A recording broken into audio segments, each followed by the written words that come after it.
Hello, good afternoon and welcome to Joy Newsroom. We are live on DSTV channel 421, GoTV channel 125.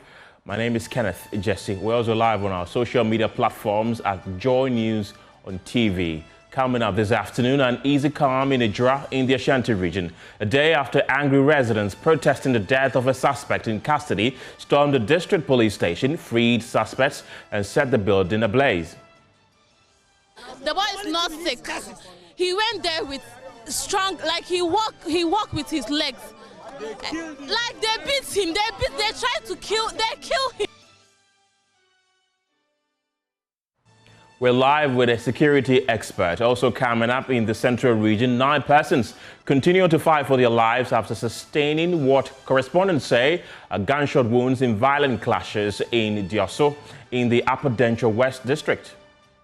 There were some indiscriminate gunshots, and then 4 people were shot. Apparently, they were brought to Ejura Government Hospital, and we were told that 2 have been referred to the Confirmatory Teaching Hospital.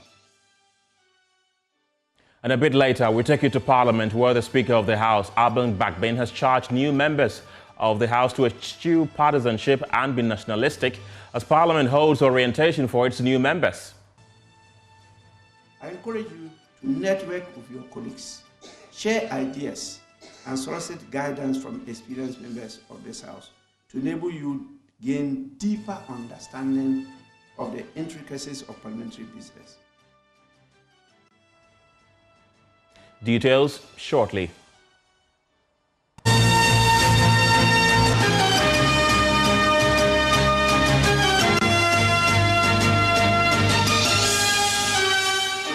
Hello again. The family of a young man who allegedly died in police custody at Ejura in the Ashanti region has rejected an autopsy report, insisting findings do not accurately reflect the circumstances surrounding the death.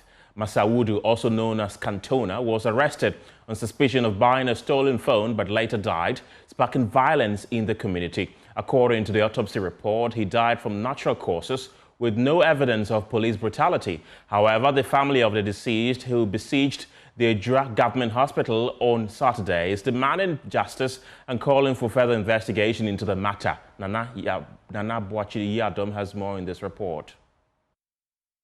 The deceased resident of Ejura was in custody for allegedly purchasing a stolen mobile phone. Masawud was taken to the Ejura District Police Command for questioning on Friday, January 10. However, he was later pronounced dead at the hospital, sparking widespread outrage. The youth of the community went on rampage, protesting the demise of Masawudu, citing police brutality.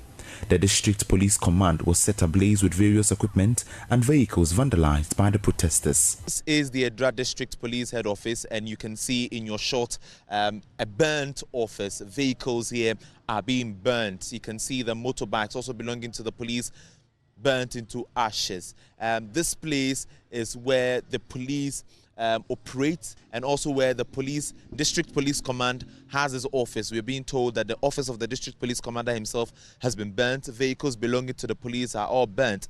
This is a police vehicle, and you can see that it has also been burnt. This is all a means of expressing their frustration. The youth say that they are angry at the police for allegedly beating a resident named Masawud to death. I'm completely devastated because the police are those who protect us, and if where the buildings from where they work are ravaged like this, not just by accidents, by mob action, it's rather it's unfortunate. Let me say it has happened. So all what I will say is that what needs to be done is we need to contact the necessary authorities to ensure that at least we bring back get the necessary police infrastructure back, so that at least policing can take place within the municipality. Calm was restored after the Member of Parliament for the area, Mohammed Bawa Prima, called for an autopsy report to be conducted on the deceased. An hour later, the report reviewed already existing health conditions leading to the death of the deceased. An autopsy has been conducted and the cause of death has been ascertained. And what is in this report that I'm sure that the doctors have reviewed it to you? They gave me a brief. I don't have the report offhand on my. They are here to prepare the report on paper. But what the pathologist said was that the death was as a result of, I believe, some underlying condition that he had already, and that it wasn't due to any brutality. And if it were to be due to any police brutality, it would be identified from the body, surface of the body, and then also inside. But family members of the deceased have rejected the report, insisting on police brutality.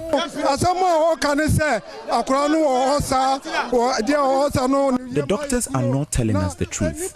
We know Masawudu. He was very strong and energetic. He was not suffering from ulcer. That is a lie.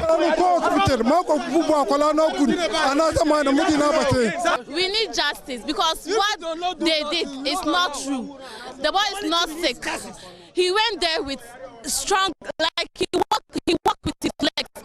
Like they beat him, they tried to kill him. Some residents say they live in fear, calling for immediate steps to restore calm to its fullest. We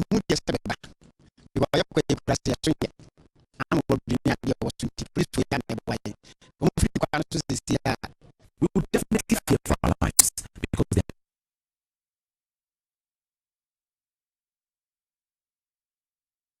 And there's been no arrest and the police station is not operational. So how do we restore calm permanently? Joining me is a former senior police officer who is currently a member of parliament for Wa West, Peter Tobu, for more. Peter, welcome to the show now. Considering the scale of violence, how should the police approach this issue in order to bring long-lasting peace to Ejura?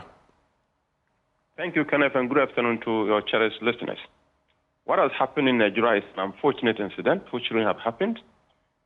It is just pointing to one thing, that the public, in other words, the community in Ejura no longer trust the police. When they talk about police brutality without any evidence of an autopsy report, it goes to tell that there is a gap between the police and the public in Ejura. And I think the police should begin to look at how to enhance police-public relationship, decentralizing police-public relationship right from the headquarters to the region, to the district, and to the division. Whatever it is, I think that for anybody to rise up in anger for whatever reason or for whatever the police has done, to attack state property is a no. Because that property did not cause you any harm.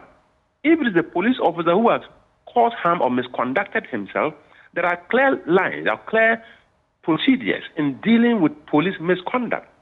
And the public need to know that. And if they know and they believe that the system will work and the police officer who misconducts himself can be dealt with, there is no need for you to rise up in anger and attack a state property. That is recklessness. And I think that we should find a way to nip it in the bud and build proper relationship between the police and the public. Because after all, the police is supposed to serve the public. And you don't serve somebody in violence. And the public is also supposed to appreciate the fact that the police are there for them. That is their police. It's our police, Ghana police. That is our police. So It doesn't matter how angry you are. It's just like a son and father relationship. You can be very angry with your son, but that is your son. Right. You can be very angry with the police, but that is our police.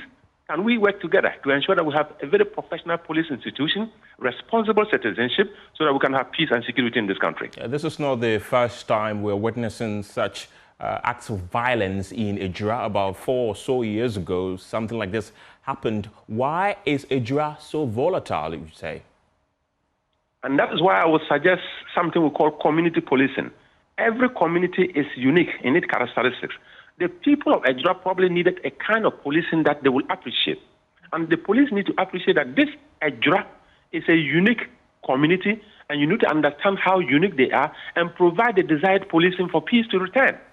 And we should also understand, the Ejura people should also appreciate the fact that when you find police officers in Ejura, they are not your family members. They also have families. They left their families and came to ensure that you can sleep in peace. So you need to cooperate. That collaboration between the police and the public need to get to another level. so that we can get engagement for the benefit of both the police and the community, Ejura. As we speak now, the district police station is not functional because it has been set ablaze. But going forward, what should the Ghana Police Service do to ensure there's a long-lasting peace? Going forward, there should be periodic community engagement because you are serving the community. If you are providing service to somebody, you need to let the person appreciate your role. This is what the law says I should do. And this is what the law allows you as a civilian to also behave. So let's come together and ensure that when I do my part and do your part, and there is understanding, mutual respect, of course, there will be peace and security for all of us to live together. So it is our police, and the citizens are the people the police are supposed to serve. There shouldn't be any confrontation at all. And that window of communication should be wide and opened. Do you think the Ghana Police Service should send more men there to ensure calm is restored, maybe?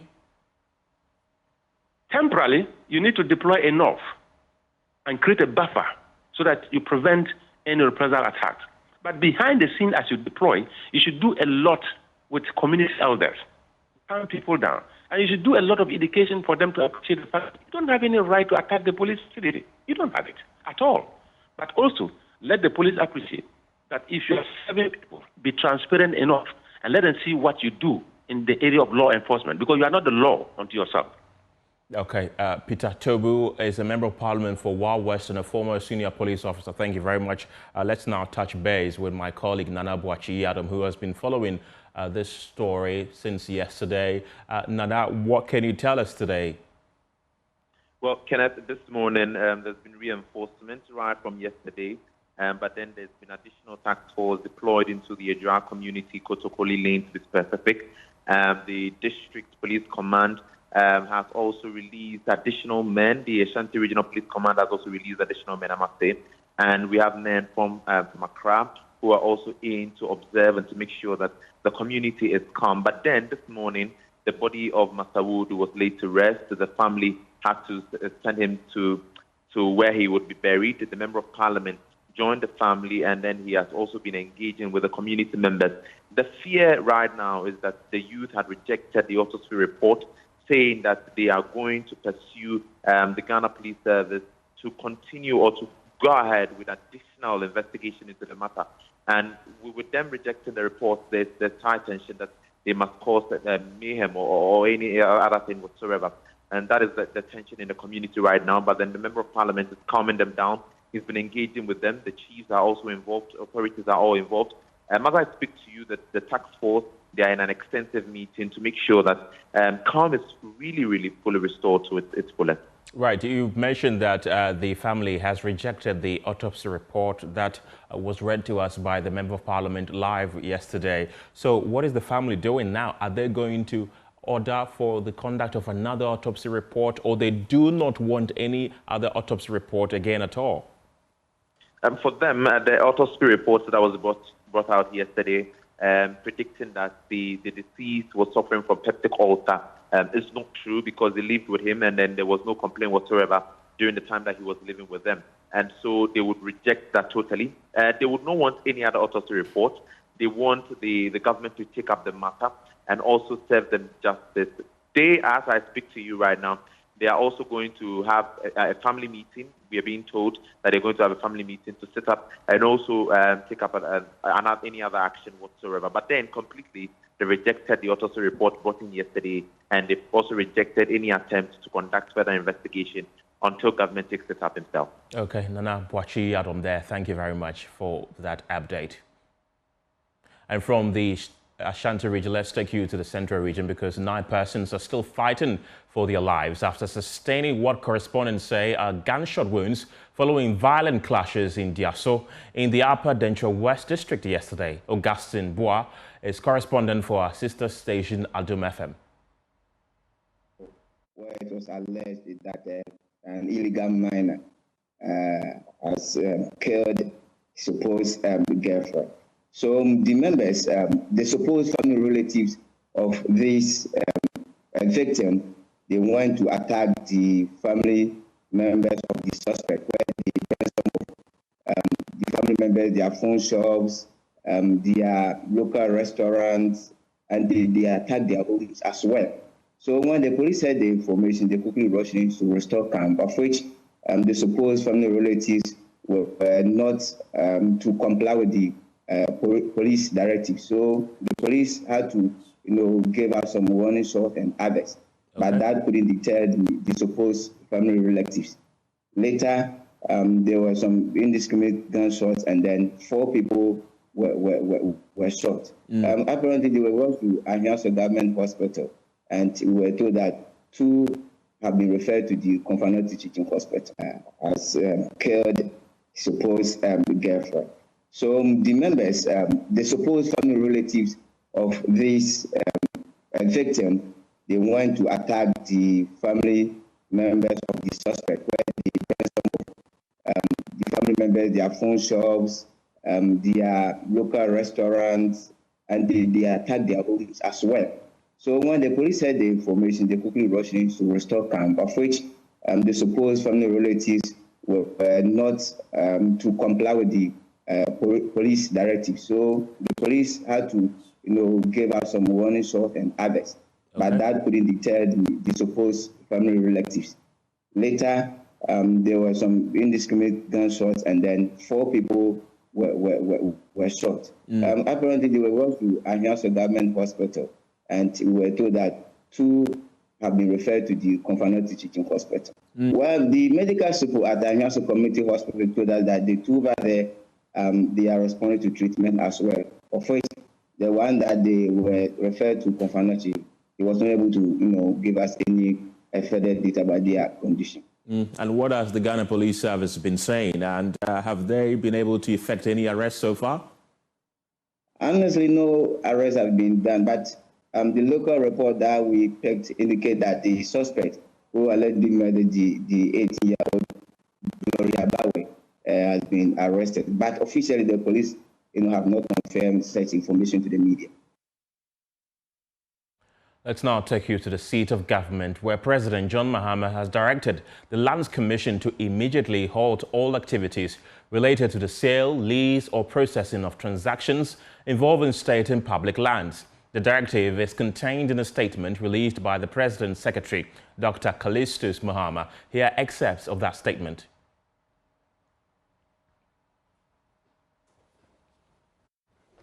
There you have it on your screen there, and it says, I am directed to formally communicate a directive for the immediate cessation of all activities relating to the sale, lease, or processing of transactions involving state and public lands.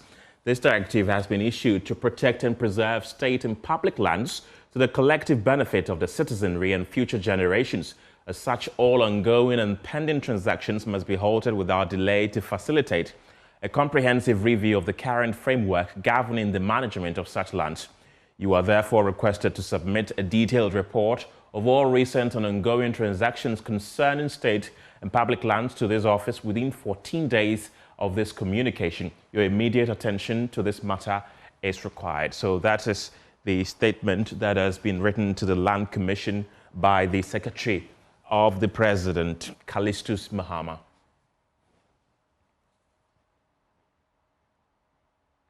And the Secretary to the Ayawaso West Wuogon Commission of Inquiry, Professor Kofi Abochi, has urged President Mahama to implement the Commission's recommendations, expressing frustration over government's inaction. At the National Prayer and Thanksgiving on Friday, President Mahama directed the IGP to investigate deaths from the 2020 and 2024 elections, but remained silent about another major election violence related in the Ayawaso West Wuogon. Meanwhile, Professor Abochi has welcomed Mr. Mahama's decision, but stresses the need to implement the Commission's recommendations on Ayawaso West Wuogon. The fact that a whole commission was set up, the fact that the commission, and I'm saying this because I was on the commission, the fact that a commission was set up, the fact that the commission came out with recommendations, and the fact that 2/3 of the recommendations have not been implemented. We spent money on that. So there are a number of things that will baffle the neutral observer, that will baffle the political person, so to speak. And so the reality is that... He has been personally assisting some of the victims. So he appreciates this issue that you raised for Ayawaso West Wuogon, for example. It remains a major concern. Look, I'll tell you what. I have been particularly concerned and in some cases, annoyed at the failure to implement the Ayawaso Commission report because the consequences of Ayawaso were repeated in the last election. They keep getting repeated or being repeated from election to election. And there are low-hanging fruits every government can implement that will resolve matters. I would recommend that the Ayawaso Commission report should be looked at and fully or at least substantially implemented. It will solve a lot of the problems. So in terms of reckoning, the president's speech appeared to have realized or recognized the fact that Ghana is not in the best of places.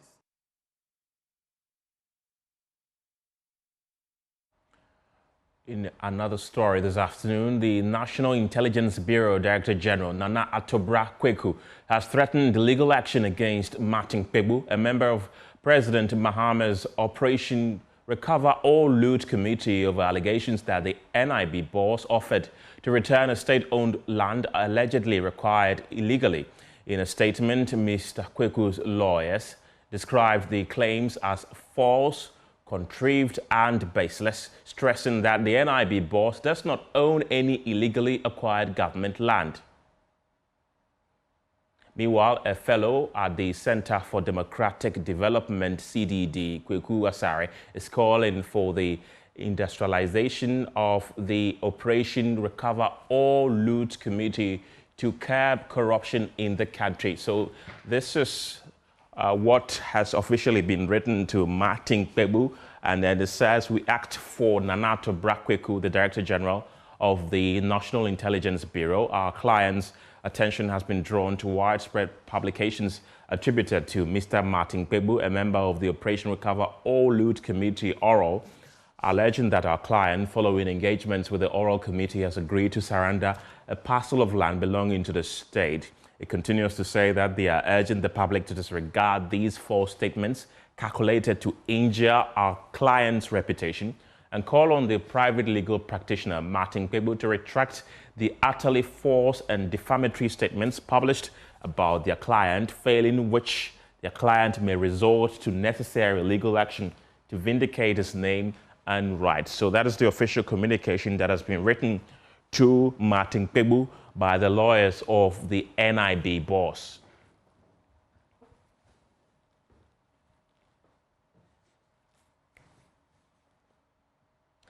We can now listen to Kweku Asare of the CDD on this same issue. There must be zero tolerance for corruption. That is a must. Action number 2, there must be recovery of all looted assets. Any divergence from that will create all kinds of problems. Any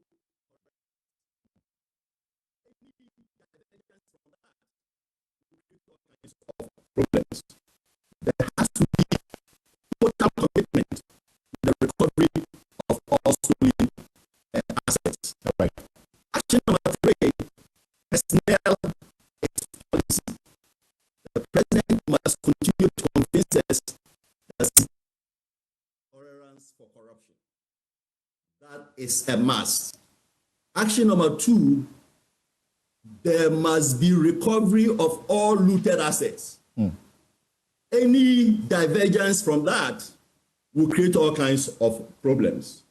There has to be total commitment to the recovery of all stolen assets. All right. Action number 3, personnel policy. The president must continue to convince us that he's reaching out and he's using the best people to do the job. So far, I'm very impressed with the appointments that he's made. Ato Forsin, Dominic Ayini, Gina Paul, Callistus Mahama. They are very good people. And it gives me hope that something different is going to happen. And of course, you know me, I'm going to be observing. And as long as he's on the right track, I will edge him on. But any deviation from the right track, and go spend, will go crazy. So happy to be a Ghanaian. Very, very good inauguration. I got to congratulate the persons who put it together. I hear NDC has a guru in these matters. We got to congratulate him.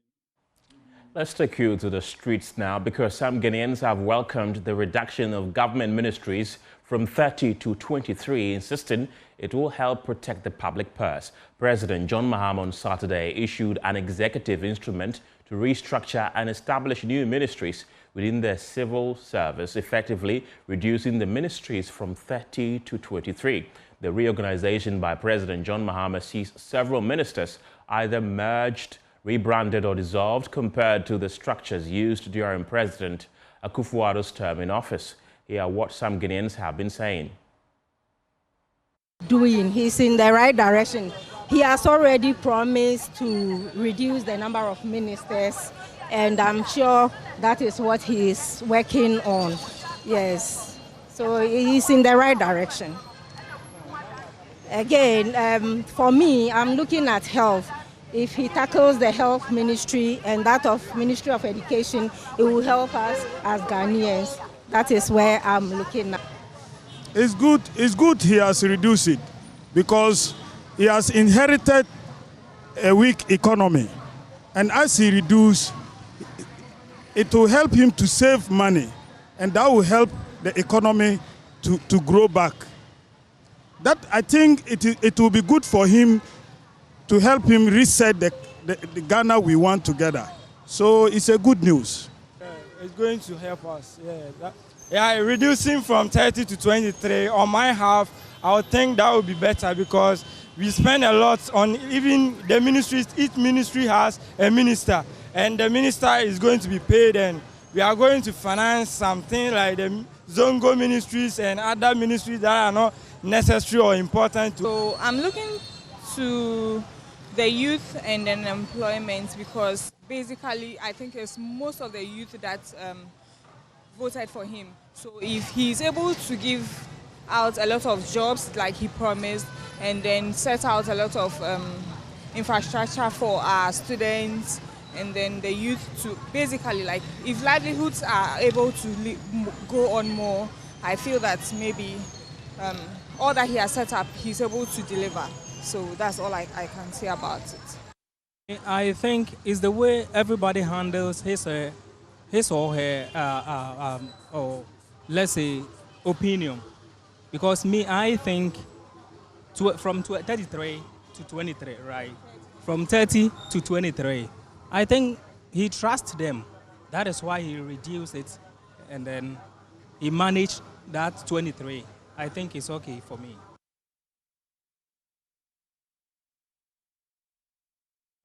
Meanwhile, special aide to the president, Joyce Bauer, says John Mahama will not exceed his promise of having not more than 60 ministers. She added that some of the ministries will operate without deputies.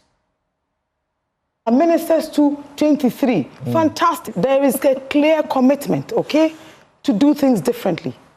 Very clear commitment. The president is not going to do the 60 he promised. He has also just told you that I've reduced the number of ministries from 30 to 23. You see, look, for the levels of support that all of you gave to that failed administration, I will expect that you will all allow President Mahama to lead in the manner that he has promised. And I love what Prof just said, that in whatever we do, we must first and foremost commend the activities and actions that have been clearly so well communicated to us.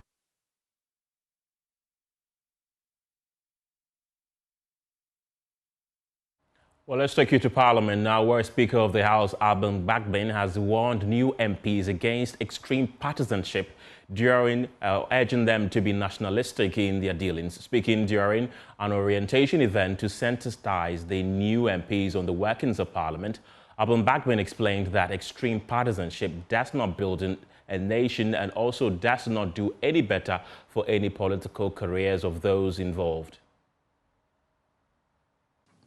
As we grapple with the complexities of Parliament, I encourage you to network with your colleagues, share ideas, and solicit guidance from experienced members of this House to enable you gain deeper understanding of the intricacies of parliamentary business.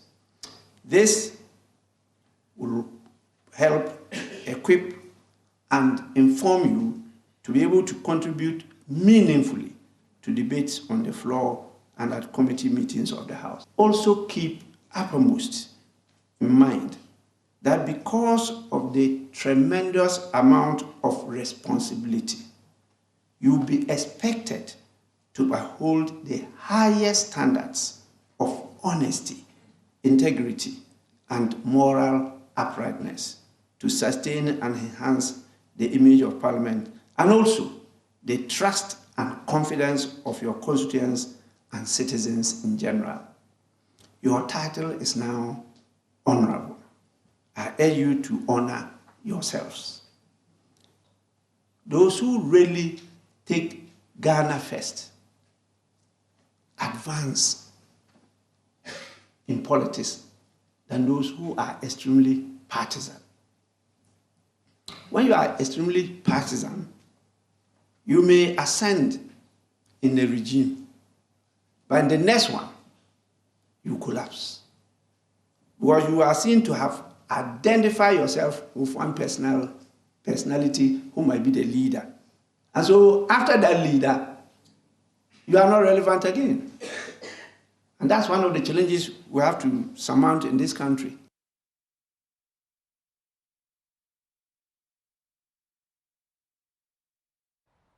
Away from that, residents of Gakli in the Ketu South municipality of the Volta region have implored President John Mahama to ensure he redeems the promises he made to them during his 2024 campaign tour. Community leaders listed road construction, provision of potable water, health facilities and connection to the national grid, among others, as some of the promises he convinced them to overwhelmingly endorse him and the NDC. Gakli, a community on the Ghana-Togo border in the Ketu South constituency of the Volta region, has been home to migrants from the West African sub-region, mostly those who believe in Islam. You're welcome back. Let's take you back to our earlier story, where residents of Gakli in the Ketu South municipality of the Volta region have implored President John Mahama to ensure he redeems the promises he made to them during his 2024 campaign tour. Community leaders listed road construction, provision of potable water, health facilities and connection to the national grid, among others, as some of the promises which convinced them to vote for him.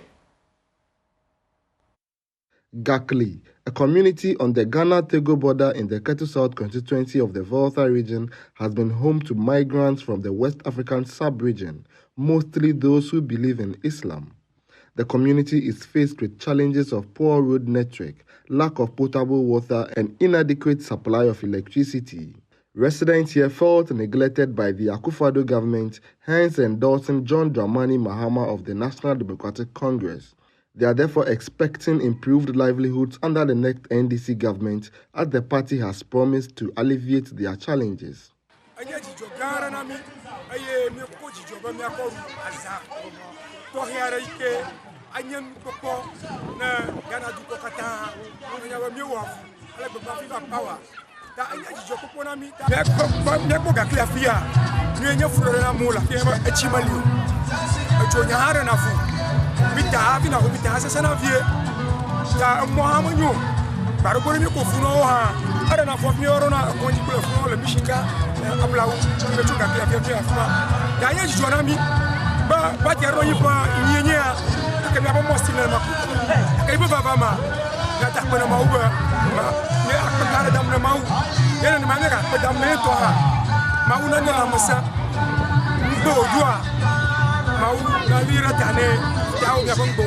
The Ketu South NDC Member of Parliament-elect, Jifa Ablagumashi, stressed that her party would fulfill all promises made to Gakli.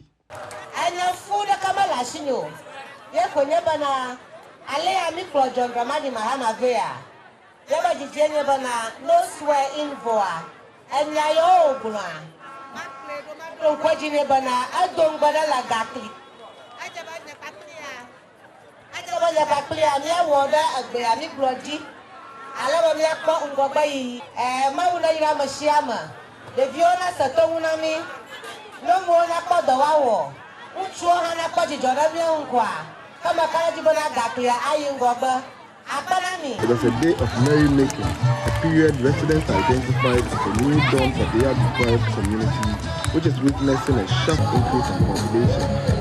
Fred Kwame Ansari, Joy News, Berkeley. From the Volta region, let's head to the Ashanti region now, where the Asantehene Otumfuo Osei-Tutu II has called for the swift implementation of the bus rapid transit system in the Ashanti regional capital of Kumasi. The BRT is founded by the World Bank under the Urban Mobility and Accessibility Project, currently in its feasibility stage. The Asantehene made the call when the World Bank Vice President for West and Central Africa made a courtesy call on him. The Bus Rapid Transit Project under the Kumasi Urban Mobility and Accessibility Project is supported by the World Bank to improve the reliability and efficiency of public transportation in Kumasi. The project also aims to reduce traffic congestion and reliance on private vehicles. Vice President of the World Bank for West and Central Africa, Osman Deagana, and his team inspected areas earmarked for the project. During a courtesy call on the Menchia Palace, the Asantehene Otumfuo Osei-Tutu II called for immediate measures for the project implementation. And if you calculate in terms of how many hours are they cost to do business, sure, in terms of diesel, petrol, and all those things, you find that it's costing the economy so much that it's something that we may have to look at. And then the employment that it creates also, sure, in relation to having a rapid transportation. The 28-kilometer one from Ejura down to a Buakwa section, for example, if we could have that rapid transport and the movement of goods, passengers and everything, sure, and then the ease with which we can do business together, it's something that we may have to look at seriously.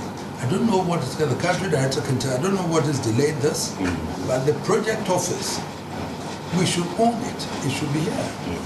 The project shouldn't be running from Accra when you have a project in Kumasi. The project unit should be here, and the project coordinator must also be resident here. Sure. So that at least the stakeholders, the district assemblies, will be able to coordinate with them to know how it goes. So these are issues that I want us to look at properly to bring it to fruition.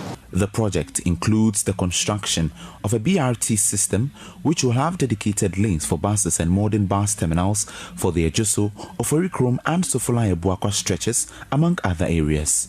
Osman Diagana says immediate steps will be taken to have the project in place. In the context of Ghana, the role of Kumasi is unique as a city of business, and also it's a geographical position, and therefore it's one of the cities in Africa that has the biggest market. This means also that there are unique opportunities. We cannot, of course, get a full advantage of this opportunity, and at the same time to harness the potential associated with urbanization if we don't work also on how we can modernize the transportation system. This is the rationale behind a program like BRT. The World Bank Vice President highlighted the benefit of the project to the Ashanti region. For Joy News, Nana Boachi Dankwayadom, Kumasi.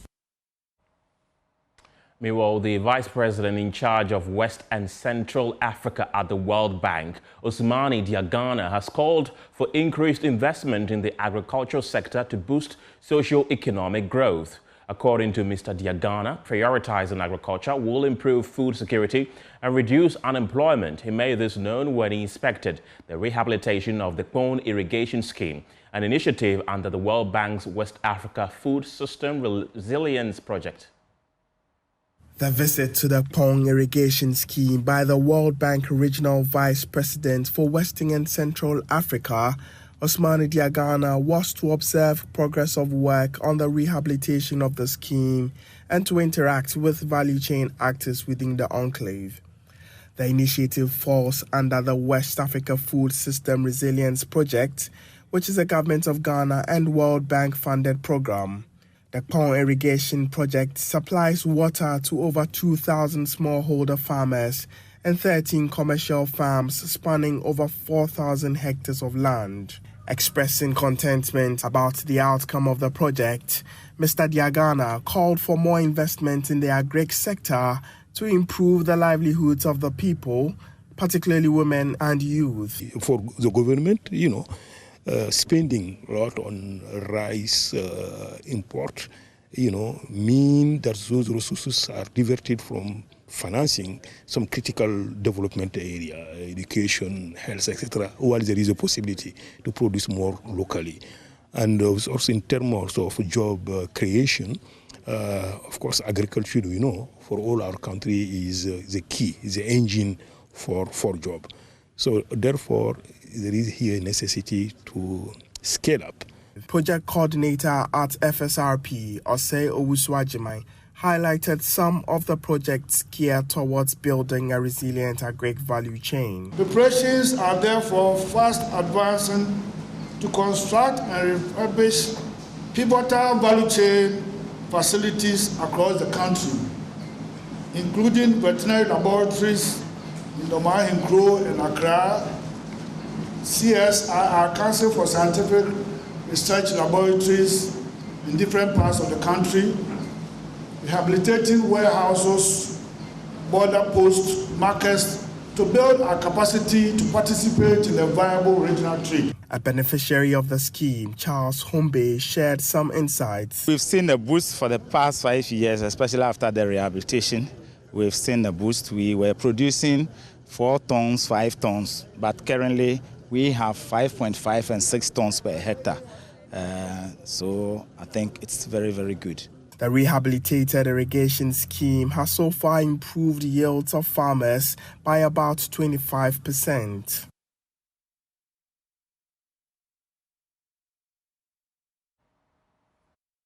All right, let's bring you news just coming in, and it is from the Teacher Trainees Association of Ghana. They've released a statement on the adjusted reopening date for the first semester of this current academic year. And here are excerpts of that particular statement. It says, following the current strike action by the Colleges of Education Teachers Association of Ghana, CTAG, and the notice of strike by the Colleges of Education Non-Teaching Staff Association of Ghana from the 2nd of January and the 13th of January, respectively, and still recalling the negative impact of the recent CTAG strike that lasted for 2 months and 6 days, we, the teacher trainees in all the public colleges of education who are greatly affected by this, hereby state that although the Conference of Principals of Colleges of Education, PRINCOF, has suggested the reopening dates for the first semester due to unforeseen circumstances, we appeal that the colleges should only resume when there are no and/or impending strike activities to enable us prevent time wastage and resources.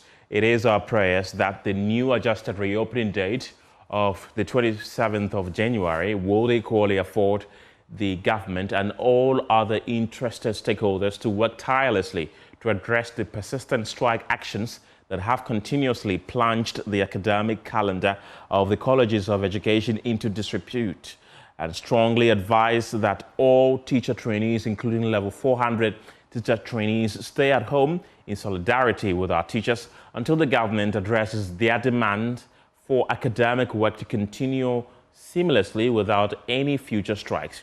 It concludes by saying that they are equally urging their members to stay calm and united with leadership as they continue to undergo these challenging times, and they say that they shall continue to keep you updated on this subject and any other subsequent development as well.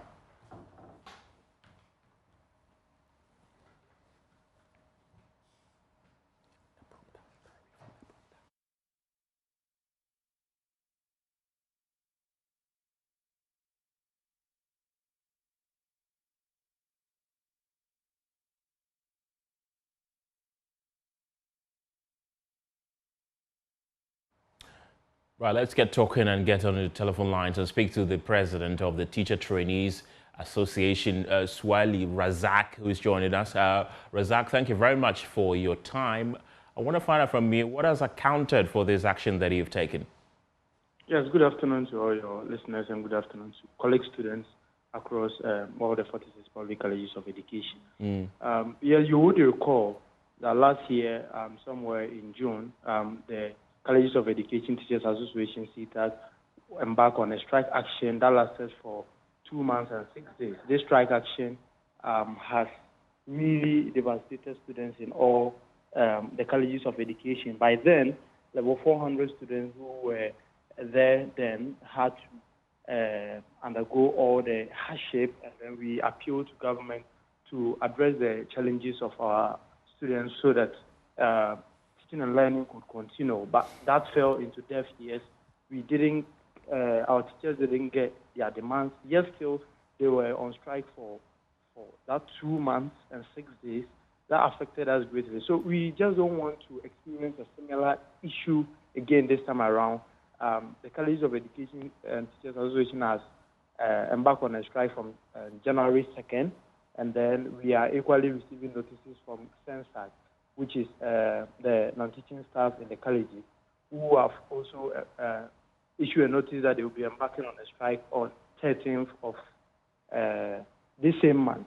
On the same 13th, you will recall, that would have been the day we were supposed to resume, but due to some reasons, we still don't know yet. The principals have had to shift the reopening date from the 13th to the 7th of this month. That we are still hoping and praying that by then government would have resolved the issues that's around the strikes. That's for CTAG and SENSAC. But if that has not happened, that is why we are issuing a notice to the government and all other relevant stakeholders involved to take caution and then see to it that the challenges are addressed so that academic activities can begin and end successfully in the colleges of education. What happens if the newly recommended date of reopening, when it gets to that time and your issues are not addressed, what happens? Yes, so we are together now, and then we shall not also go to the schools, because what will happen if our teachers are not in the classroom to teach? When SENSAC, which is the non-teaching staff, to ensure that the classrooms are kept in shape, the administration is effectively running, everything in the colleges is running as it should. If we have SENSAC and CTAG going on strike, then definitely there's not going to be a school. I don't know why we should be head-bent in resuming schools just for students to go and waste their time, because, like I said, you recall that was the state last year. Students stayed in school for more than 2 months, only for them to be added an additional number of days. That kept us in a very serious situation, and our parents, because mind you would have to survive in the school just so you can learn. Right. Aswale Razak is the president of the Teacher Trainees Association of Ghana. Thank you very much for your time this afternoon. Thank you. Let's talk politics now. And following the historic defeat of the opposition New Patriotic Party, they have opened a forum that if you know why they lost the elections, please send it to them. And we've been asking you on our Facebook wall, what do you think contributed to the defeat of the New Patriotic Party in the just ended elections? And these are some of the comments you've been sharing with us. And this one says, I think I don't want them to improve or come back again. We need a different strong party to compete with the NDC, but not the MPP again, because anytime that party is governing the country, there's too much, I can read that. It says, this one from Abdul Razak, says the arrogance of government appointees, the sale of jobs, and the corruption and neglect of the party base are significant issues. In short, Akufo-Addo was the problem. Bawumia was just a victim of circumstance who was made to suffer the sins of Akufo-Addo. And this one says pride, arrogance, disrespect, and bad governance. But specifically, Akufo-Addo did a major damage to the party. He made the party unpopular. And worst of all, appointment of Napo as vice presidential candidate. One to me is also one of the reasons. That's from Nene Kweku Udala. And this one also lists a number of things he thinks led to the defeat of the MPP. That's Abubakar. He says Lies, corruption, mismanagement, environmental destruction, poor governance, impunity, arrogance, counterfeit human resources, and greed. What they can do to improve their party is to return all the resources looted. They should keep mute. Anywhere there is discussion about good governance, they should learn to tell the truth. They shouldn't contest any election unless this NDC government performs worse than them. So those are some of the comments you have been sharing on our Facebook wall when we asked you what you think contributed to the historic defeat of the New Patriotic Party.